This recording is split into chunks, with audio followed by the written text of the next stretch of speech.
It is time once again for some WWE predictions right here on the Kenikka Sports channel. And we are here to talk about Saturday night's main event going down this week. A very special Saturday night's main event. A farewell to one of the greatest of all time. Of course, I'm talking about John Cena. This is his final matchup this Saturday night. And it's hard to believe that the end of the road is here. It's been being talked about all year so long, and now here we are. We're upon this event, and then there will be no more Cena. No more Cena. It makes you wonder, though, if they're going to bring him back as a guest once in a while. Well, we'll talk about that. We'll talk about these matchups and our predictions for these matchups. But first, before we get into all of that, we need you to do us a favor.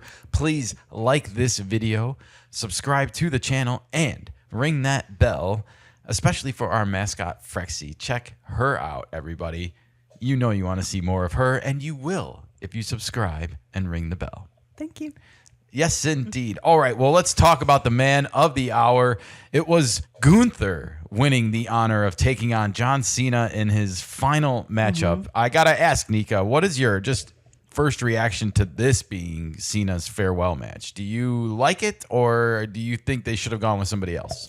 I don't mind it. I like Gunther, and he deserves to be the finalist, I guess. And he's been really good as a ring general, so he's getting elevated even more so, passing down the torch in a way. So yeah, I feel like Gunther's had a big year. He did. He took down Goldberg also on a Saturday night's main event. That was a weird one. I remember Goldberg's speech was not on television because of some shenanigans. I think that was the same night as Seth Rollins' fake ruse knee injury, and boy, that was botched by WWE because they didn't come out looking too good with Goldberg, at least in that regard. I feel like that's a good way to look at John Cena. Will he never do it again? I don't know. I have a hard time believing that he will not miss the spotlight once in a while. Just to show up. And yet at the same time, I feel like there's this dream or this goal in the back of all of their heads, to get out at some point and do something else if you can. And I think so many of them struggle, and I think John Cena might not. He has this weird, normal appeal. He can play like your dad next door on TV and get away with it because he has this jean shorts, t-shirt, baseball cap persona. Yeah, he doesn't look outrageous wrestling. I would have a harder time seeing Gunther become an actor in TV and movies and stuff. I can see Gunther as a Terminator. Well, yeah, he'd be a great Terminator, but his range is going to be limited, is my point. And I feel like Cena is more, has got bigger I'm not range. saying he has range or anything like that, but I think he has an appeal. That's all. He does have a great facial. He has a great facial expressions, and that sells a lot. He does. Yeah, you're right. So 100%. With a smile, you can play comedy, you can play drama, you can make things with your face, and he is good at that. Gunther fans, you can come at me if you think he's a great actor and I'm missing something here. Maybe he just hasn't had the right role yet. Well, his only role has been the ring general. He is a brute at times on the mic. Yeah. He's a savage, and he just goes off out of nowhere sometimes. It's the European in him. Not like Braun Breaker the other night. That was that's a weird one. New one. Can't say I approve of all of that. Back to the man of the hour, John Cena, everybody. This is his final matchup on the WWE lineup for now. And I think it will be for the foreseeable future. I don't think he returns at WrestleMania or SummerSlam out of nowhere next year unless he's really, really missing it somehow. But he doesn't feel like he's going to be. I don't think so. He's going to go the route of The Rock. Can't say anything for 5 years down the road, 10 years down the road, but it's here. It's finally over. I guess before we get into the predictions, I just wanted to say that this is a tough one for me because Cena is one of the reasons why I think we started watching back when we did. We did watch the Royal Rumble and the Elimination Chamber before then, and I think the Elimination Chamber is when John Cena turned heel, right? It's when he gave Cody the hug in the ring and The Rock came out and was like, "Are you going to sell your soul to me?" And John Cena had just won the Elimination Chamber, and everyone was like, "Oh my gosh, it was such a shock finish, and he's going to take on Cody Rhodes." And then the whole heel turn happened. So the way that was done and written was so fun. And we got suckered into it, I think, right around then.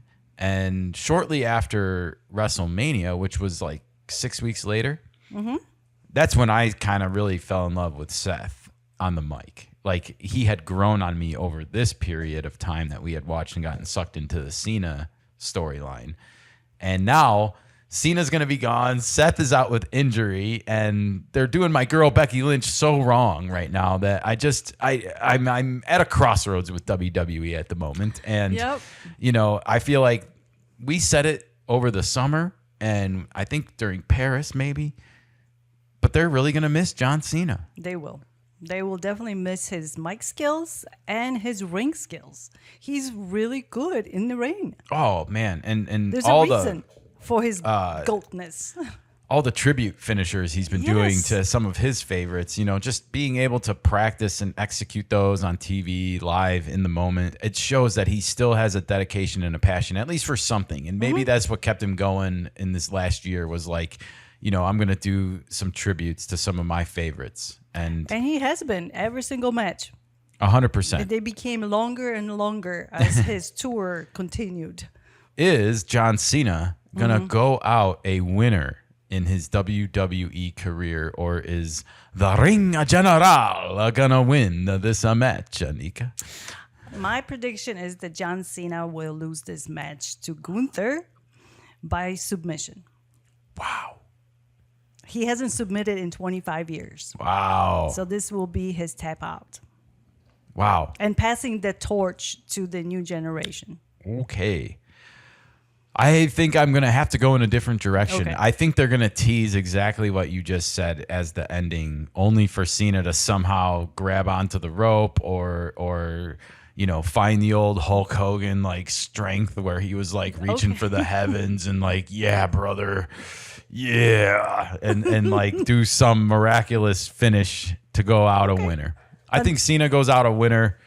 I also wanted to say, when this matchup was first announced that it was going to be on Saturday night's main event, it was kind of surprising to me, because right now I view Saturday night's main event as like the lowest tier of events. You know, like ESPN and even like Raw sometimes gets not better matchups, but just more interesting cards. You know, like, for example, you'll see like a Seth Rollins versus LA Knight on Raw for the World Heavyweight Championship, just one day after Seth stole it from CM Punk, that kind of stuff.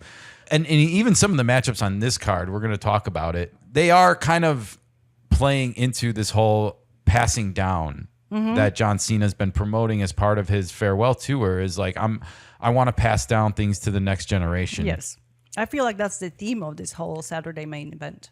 Indeed. So it may seem surprising that this isn't on ESPN and that whole thing. Like, you have to keep in mind, this is WWE putting this on national television.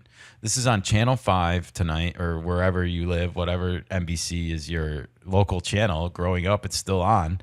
And everyone in the world basically will have access to watch John Cena's farewell match. And I think that is actually a really good thing that WWE has done. Whether you're a wrestling fan or not, you could tune into this tonight and witness history. You could witness something special. Not to say Cena's going to win or lose, but it'll be emotional. And there will be emotions flaring during this broadcast on Saturday. And so it is worth tuning into for that. And the fact that it's on national TV, like, it's going to be on in bars. It's going to be on in like restaurants and bars and public places. And it's going to be fun for everyone, I think, to be able to watch it. So I want to also point something out. All the Saturday main events that we have watched so far, all the matches have been very clean. There's not a lot of shenanigans. Yeah, they have to be scripted out really thoroughly because of the commercial breaks and things like that. So the matches are going to be clean again in this because there's not a lot of like external drama coming into it. But I think people have known Gunther was going to be John Cena's final opponent for a long time. And unfortunately, that tournament was anticlimactic because of it. Here we are. We got the matchup. I just hope they put on a good matchup. I hope Gunther shows that he can be a top tier performer. I know he's good at wrestling, and I know he's good on the mic, but I don't know if he moves the needle like Seth does, or like somebody like that. Even Jey Uso moves the needle with his persona. I think you mentioned like Gunther is just one kind of a wrestler. He doesn't have multiple personalities that he can embrace in the ring, like Seth. He can be different characters. Yeah, we haven't seen him do anything remotely positive towards the audience or to like any of the opponents that he's faced. In fact, he's been disrespectful to Cena, to Goldberg. I'm gonna rip you apart, unabashed, you know. Right. And he feels like this is what a world champion is supposed to be like, in a sense, like a wrecking ball. Yeah, he's very one-dimensional, if you will. Yes, and he definitely loves to make people tap. Oh, yeah. So I expect that to be a storyline. All right, well, this matchup is going to be hopefully the end of the night. I don't see how it wouldn't be. I think so, too. This is the main event. Okay, well, let's move on to this matchup. We get Cody Rhodes taking on Oba Femi, who is, I believe, right now the NXT champion, right? Yes. And so we get champion versus champion. Are the belts on the line here? I don't think so. I don't feel like they are either. I think this is just a match to showcase exactly what we just mentioned, newcomers to WWE.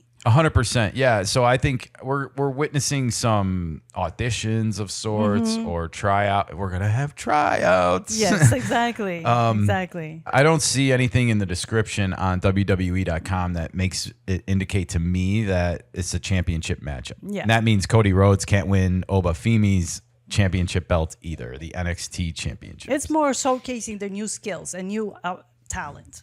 Absolutely. So that's a cool match too. Yeah, different. I'm excited for this matchup. It's going to be fun to see Cody Rhodes take on like a giant and see how like he goes about that in a sense, because prediction time, and I'm going to go first. Okay. I think Cody Rhodes will win this matchup.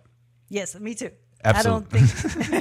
I don't think Oba Femi is going to win. I think this is one of those matchups where I'm more interested and intrigued about how he's able to win this matchup. Correct. Not so much that he's going to win. So, well, that is what's happening in the men's division. We also have a men's tag team matchup that was announced and also features the current tag team champions, AJ Styles and Dragon Lee, taking on these newcomers from NXT and from TNA, Javon Evans, who we've talked about quite a bit. We saw him on SmackDown over the summer and just kind of almost immediately fell in love with him. He is teaming up with Leon Slater, who is the current TNA X Division champion. And this looks like a fun matchup of showcasing new and upcoming talent as well. Javon Evans is what, 21, 22 years old? Yeah, I have a little nugget for you. His first in-ring debut was at age 14. Wow. He's the youngest star in WWE. That's crazy. Cool. I don't know if the tag team championship belts are on the line here. I don't see I would be kind of surprised if they were. Again, because this whole event seems about showcasing up-and-coming talent. I'm going to predict AJ Styles and Dragon Lee are going to win. But I do think Javon Evans will have the stunt or the showcase move of the evening. Like Logan Paul had that somersault over Jey Uso. He'll have that kind of moment in this matchup. That's a good prediction. I hope he does, because being on national TV, again, this is a chance for him to make a name for himself, and doing it at a young age like that, like I'm all for it. Yes. Like the younger you can get in the big show, I mean, I'm on Raw or SmackDown, the better. Absolutely. And I think we've seen already that what he brings into the ring is nowhere seen on the product. That drop kick he did on SmackDown over the summer, he was so high off the mat. And then doing the other acrobatics aerial, he's awesome. So he's a high flyer for sure. I'm with you. There's no belts changing hands here for me. Yeah, definitely not. But I'm hoping to be entertained. Yes, Are you not entertained? All right. Well, we didn't do ladies first, but we saved the best for last. Maybe. Maybe. We got a women's matchup going down here, and again, keeping with the theme, we have the new and the old. Not that Bayley's old or anything like that, but she's a veteran. This is one of my favorite up and coming female performers, Sol Ruca, and I'm so happy to see her on the Saturday night's main event over all the other up and coming women. Like, give me her over Maxine Dupree any day of the damn week. 100%. How the hell Maxine won that belt from Becky over someone like Sol Ruca is a crime. It's a tragedy, really. Like, they're incomparable. And now the fact that they had to send Maxine away to clean up her moves, like, it doesn't look well when you have this woman who, for all intents and purposes, is already like a high flyer, stunt performer, wow performer. And that's solely missing on the women's side. Stephanie finally started doing that corkscrew somersault. We have Tiffany with the prettiest moonsault, but Sol Ruca also can do some moves, and she's athletic. Athletic, absolutely. And she already has some championships under her. Yeah. I like the athleticism over this whole divas crap that gets pushed sometimes. And me too. I don't know if that's just still like an old remnant from previous eras of WWE that are still entangled into the business. Like the Nikki Bellas of the world, they just don't do a lot for me, you know? Yes, I don't mean to insult if you are a part of that crowd, but like, give me Jade Cargill, give me Sol Ruca, give me Stephanie, give me these people that are passionate about the wrestling. Yes. The women that are passionate about the wrestling. 100%. Having said that, who do you got winning this matchup, Oh, I'm Nika? going with my girl, Sol Oh, Ruca. yeah.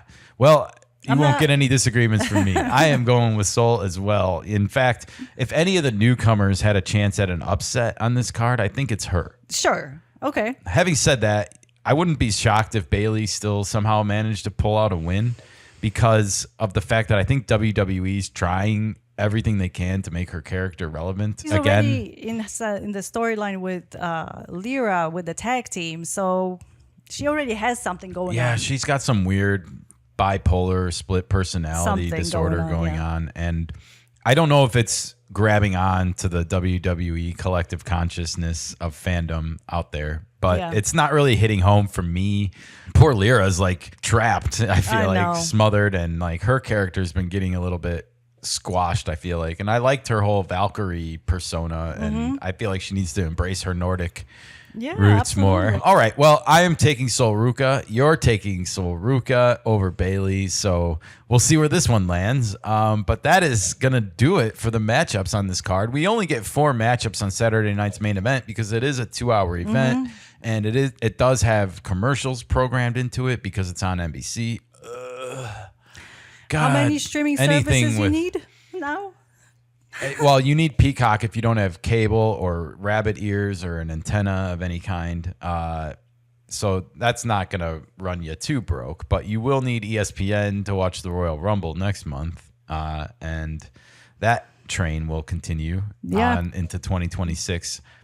Haven't been too impressed with the ESPN events so far. Me neither. I like this card. I like this matchup. And just want to say a shout out to thank you, Cena, for all of the entertaining moments over the past year that you and I started watching. And we're definitely going to miss you. And we're not going to necessarily know how we feel about WWE as a totality without you going forward. You know, if what we got from Braun Breaker the other night is the future, count me out. I don't need these shock value microphone. I want guys with real skill that they got to work on it. Know how to work a crowd. You know, like I think he shocked people with what he said and they didn't know how to respond to it. And that's not necessarily a good reaction either. No, it's a head scratcher. So we disagree on one match. The top match. The top match. Gunther versus Cena. Okay.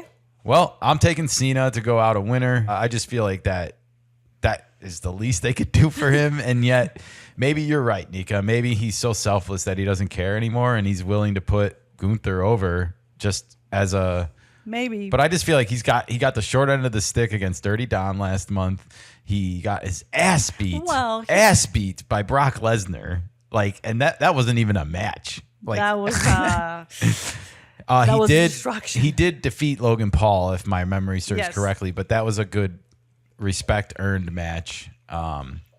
All right, well, it's fun, and enjoy these matchups of the future. It's going to be tough without Cena, as we said, so this is a chance to look at what is around the corner and up and coming, as they say. So a good move by WWE, I think, and we'll see what happens into 2026 if some of these characters become permanent parts of the WWE roster going forward. Yeah. Those are our predictions. Go Bears. Go Bears. The Bears. Shy City, baby.